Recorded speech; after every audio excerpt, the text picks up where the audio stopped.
Shrek was a cash printing machine because, you know, he was a good film. Even to this day, his movie has aged perfectly. His game is not so much. There is one game that everyone can agree is the best Shrek game, though. I have it right here. It's for the GameCube. It's a fighting game. Let's throw it in and let's play it.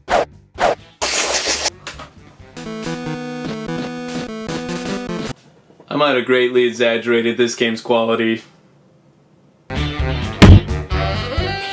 So yeah, there's 2 Shrek fighting games, to my knowledge. And there's more than 2, God help us all. But there's this one for the Game Boy Color. This was one of my very first Game Boy Color games.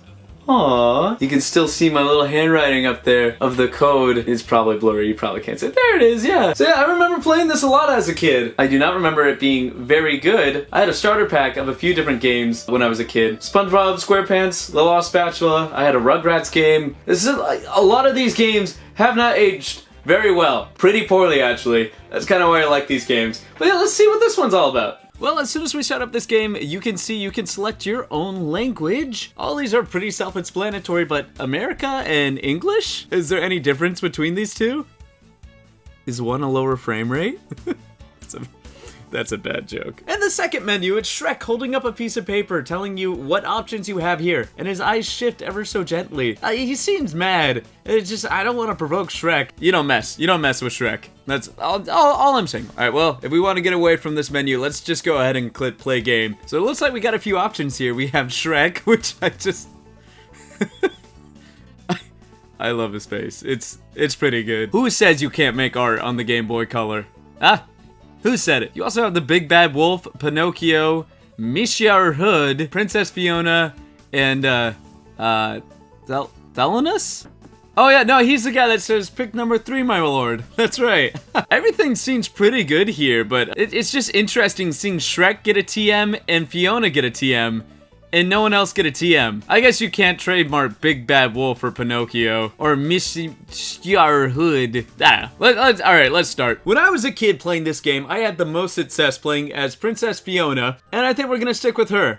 So yeah, this is a beat 'em up. Now there's not too much to say here. I got my B attack, which is a kick, and I have my A attack, which is a punch. So you really just want to spam these as much as you can until you win. If I have to say anything of interest about this game is that I love these death animations. All of them are pretty on point, even these victory animations. Hell, a lot of these animations have a great Game Boy Color vibe about them. I played a lot of Game Boy Color games in my day, and as far as they go, this game, yeah, it's pretty attractive. Alright, I beat the Big Bad Wolf. Alright, let's move on to the next chapter. It's Pinocchio! Yo! It's the guy in the moon! You know the one, that guy, fishing and everything. What a touch. I noticed how slow playing this game is. Oh, it's ridiculous how slow your movement is. Honestly, the best strategy is walking up close to an opponent and spamming the A and the B button. And hey, A is pretty light, and it does a little bit to the health bar. So I'm sticking to the good old-fashioned kick to the face. Best strategy. Alright, he's defeated. Next chapter. The dungeon, you know, the torture dungeon in Shrek. It was my favorite part of the movie, along with the guillotine and the stretcher. That's nice. That made me feel very comfortable playing as a kid. Good touch game. Oh, and we're fighting against Gingerbread Man. That's right, I love him. Huh. Oh yeah, there is a torture scene inside of Shrek. It's when the Gingerbread Man's having his little gumdrop buttons removed. Wow, I can't believe I'm just now remembering this. That was pretty dark. Yeah, speaking of the gumdrop buttons, that's what Gingy's throwing at you. Gingy gets a long range attack. What the heck? Why don't I? In fact, actually, Big Bad Wolf also had a throwing attack, and Pinocchio also had a throwing attack. So that leads me to believe that there might be a secret combo input that you have to use in order to use some attacks in this game, such as the way as the Game Boy. Alright, here we got Mortal Kombat. Look at all those buttons. So a lot of Game Boy games wanted a slice of that pie too, but only having a 2-button input, what you would have to do a lot of the time are these like little navigation scenes combos inside of games. And inside of these like Game Boy games, it's nearly impossible. And to my surprise, a lot of characters have a lot of combos, and a lot of them are different from other combos. But we'll touch on that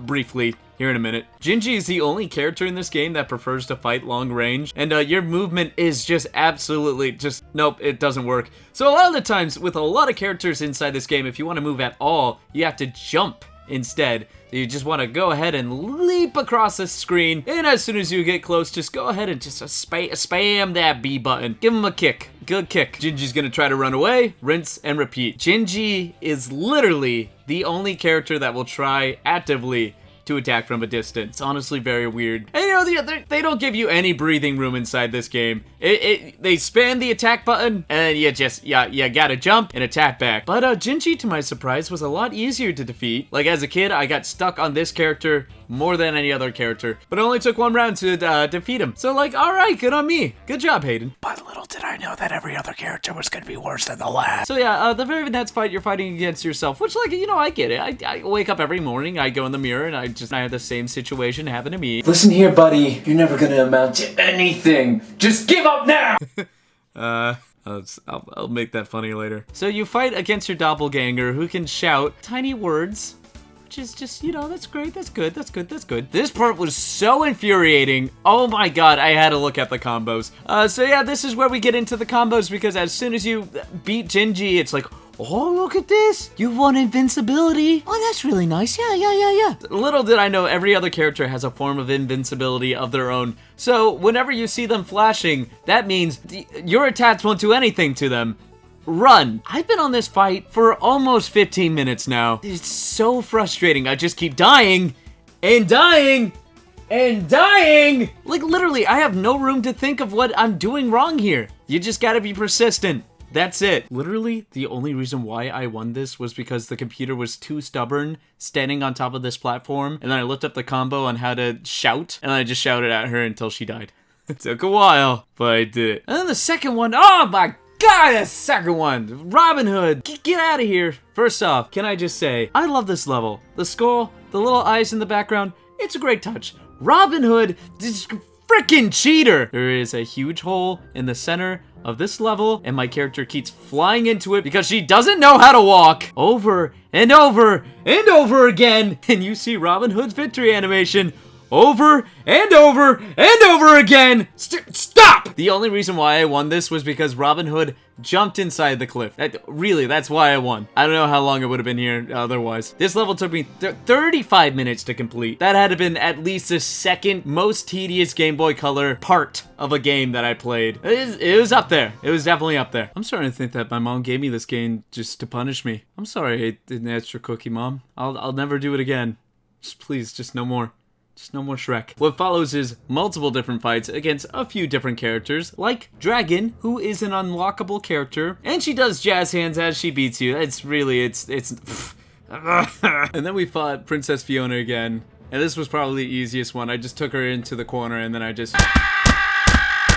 And the second to last boss was Thelanus, I think that's how you pronounce his name. And he might have been the hardest boss I had to deal with. Robin Hood was tedious, but Thelanus I could barely touch. Let me emphasize, you need to use combos in order to win in this game. And while you have like 4 or 5 inputs that you have to put in order to do a single combo, Thelanus will just huck like 4 axes in your face by the time you've even managed to do one combo.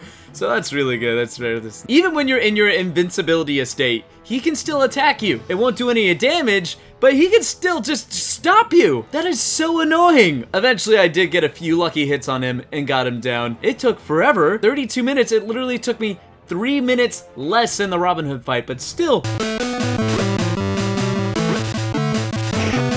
I hated it. And last but not least, we had Lord Farquaad. And to be completely honest, as final bosses go, he was pretty easy. Yeah, he just took it. I just punched him one after the other, and he went down. Easiest boss fights I've ever done.